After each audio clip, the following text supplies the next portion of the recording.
Hello and welcome back. I'm Natalie MacDonald and you're joining me for Sydney Direct, where we bring you an inside track on some of the events moving money markets in Australia and the greater APAC region. While the Greek debt crisis is certainly making waves in the currency markets over here, so I spoke to Matt Simpson at ThinkForex down in Melbourne to get his insight. Matt Simpson, thank you so much for taking the time to chat to Dukascopy TV once again. Always a pleasure to see you. Good to see you, Natalie. Okay, so we're going to start with the euro. We may be in Australia, but it's certainly creating ripples over here on those Greek debt negotiations. Are we in a position to be able to forecast anything really with the single currency as it stands? It's a very difficult one to pin down because there's so many factors, and this could go on for years. If they do get a Grexit, they have to start their own currency again.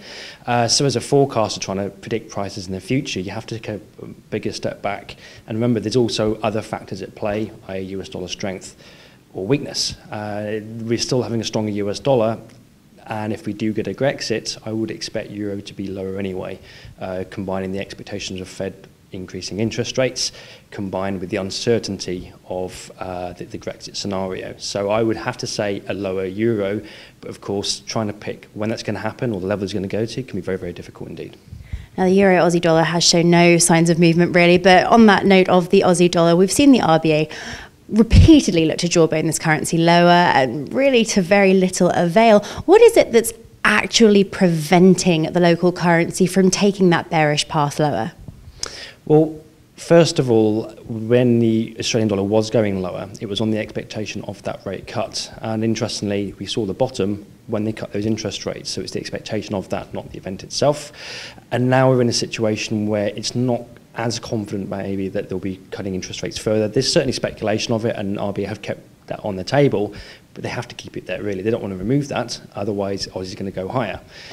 RBA, however, they're making the assumption that the Aussie dollar will go lower anyway, so they're not even jawboning heavily, and they don't really need to. They'll let other factors do that. However, going back to euro or the Greek situation, this could actually have an impact on RBA's decision now, because you've got to look again, what will Fed do with their interest rates, and will that actually lead to RBA cutting theirs as well? So, interesting week. Geographically speaking, we'll take a step further away from Greece and move to the Kiwi dollar. Again, this is a currency that the central bank have continued to, again, attempt to push lower, again, with very, very little success, really. Having said that, there are market suggestions that this currency could be shifting slightly lower. Where are you seeing this headed? Well, on the Kiwi dollar, it's been dropping against some currency pairs significantly. It's lost about 12%, I think, against the CAD Swiss. Trade-weighted index isn't going down as far as they would like it to be. Again, this is also a US dollar story. Are they raising or lowering interest rates? However, at current levels, I've got to admit that the price decline has slowed down somewhat.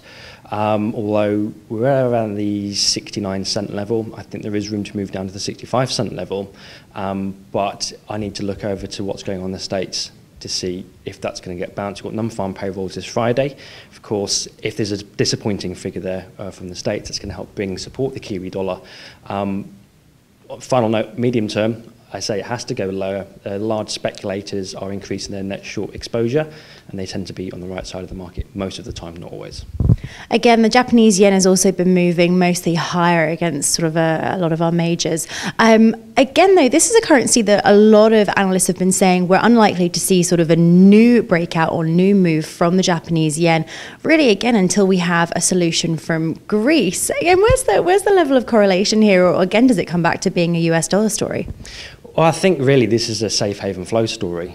So we can assume the Japanese yen is going to strengthen. It's the most favoured currency pair on times of uncertainty, and there's a lot of uncertainty now. So we could, in fact, end up seeing dollar yen go lower as money flows into the Japanese yen, with the US taking second sort of favourite as the currency flows from the uncertainty of the market. So if this Greece scenario continues, we may well see a stronger Japanese yen. Matt, always great to receive your comments. Thank you so much for your time. Always a pleasure, thank you. Always a pleasure to catch up with Dukascopy TV regular Matt Simpson. We will certainly be hearing from him again soon. For now, though, it's goodbye from me.